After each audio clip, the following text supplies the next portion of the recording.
Hello friends, आज हम मुर्गी पालकों के लिए मुर्गियों में पाए जाने वाली विभिन्न बीमारियों में लगने वाले वैक्सीन या टीके के बारे में जानकारी देंगे।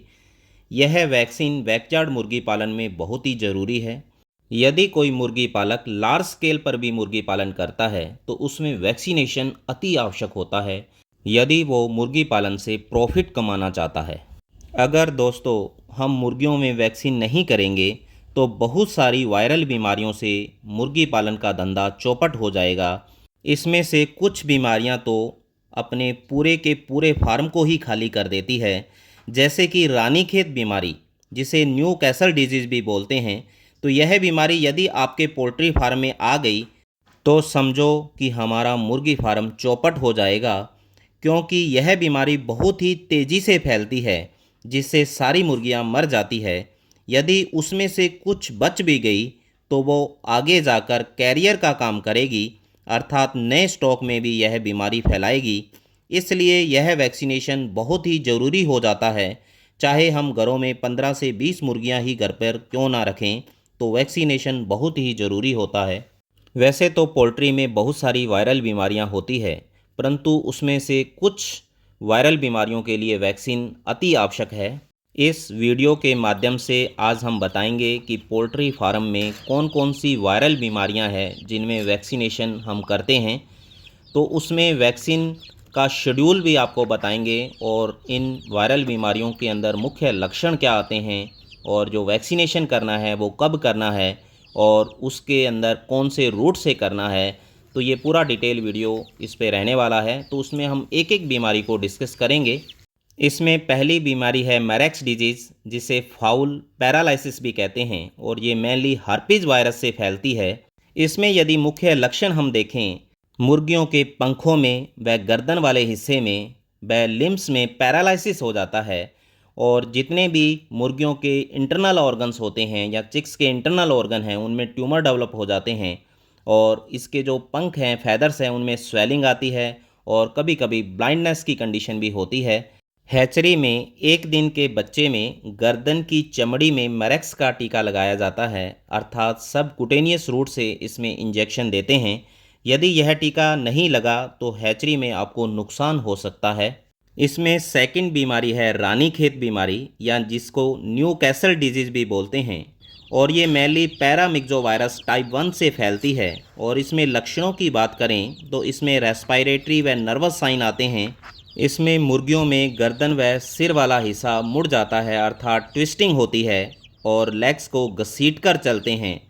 कभी कभी सर्कलिंग मूवमेंट भी देखने को मिलती है और कंप्लीटली पैरालिसिस भी हो जाता है। यह बीमारी एक अत्यधिक घातक व संक्रामक रोग होती है, और यह बीमारी सभी उम्र की मुर्गियों में हो सकती है, परंतु इस रोग का प्रकोप पहले से तीसरे सप्ताह में ज़्यादा देखने को मिलता है।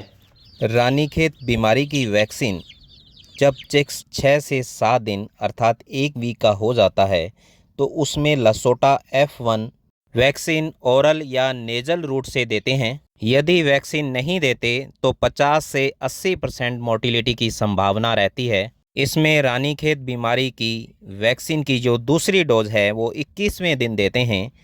तो इसमें जो वैक्सीन लसोटा की B1 स्ट्रेन की वैक्सीन करते हैं, और इसका रूट भी ओरल या नेज़ल रूट रहता है। रानीखेत बीमारी की जो तीसरी डोज़ है वो 51 डेज़ पे देते हैं, और इसमें जो वैक्सीन की स्ट्रेन होती है वो RTB स्ट्रेन होती है, जिसे मुक्तेश्वर स्ट्रेन कहते हैं। और इस वैक्सीन की 0.5 ml डोज सबकुटेनियस रूट से विंग स्टेम में दी जाती है। यदि हम मुर्गियों को लंबे समय के लिए रखते हैं तो इसमें R2B स्ट्रेन वैक्सीन हर 2 महीने पर देते रहना चाहिए। इसमें थर्ड बीमारी के रूप में है इन्फेक्शियस ब्रोंकाइटिस, और ये एवियन कोरोना वायरस से फैलती है। इसमें मुख्यतः रेस्पिरेटरी साइन आते हैं, जैसे खांसना, छींकना, श्वास नली में आवाज़ आना। यह बीमारी भी फ्लॉक में बहुत ही तेज़ी से फैलती है। इस वैक्सीन की पहली डोज फर्स्ट वीक पर दी जाती है, और इस वैक्सीन का जो रूट है वो ओरल, नेज़ल या ड्रिंकिंग वाटर होता है, और इसकी जो सेकंड बूस्टर डोज है वो 9th वीक पे दी जाती है। इसमें फोर्थ बीमारी है इन्फेक्शियस बर्सल डिजीज़, जिसे गुम्बोरो डिजीज़ भी कहते हैं। ये मेनली IBD वायरस से होती है, 0 से 6 सप्ताह तक के चूचे इसमें सर्वाधिक प्रभावित होते हैं। इसमें भी मृत्यु दर 80 से 90% होती है।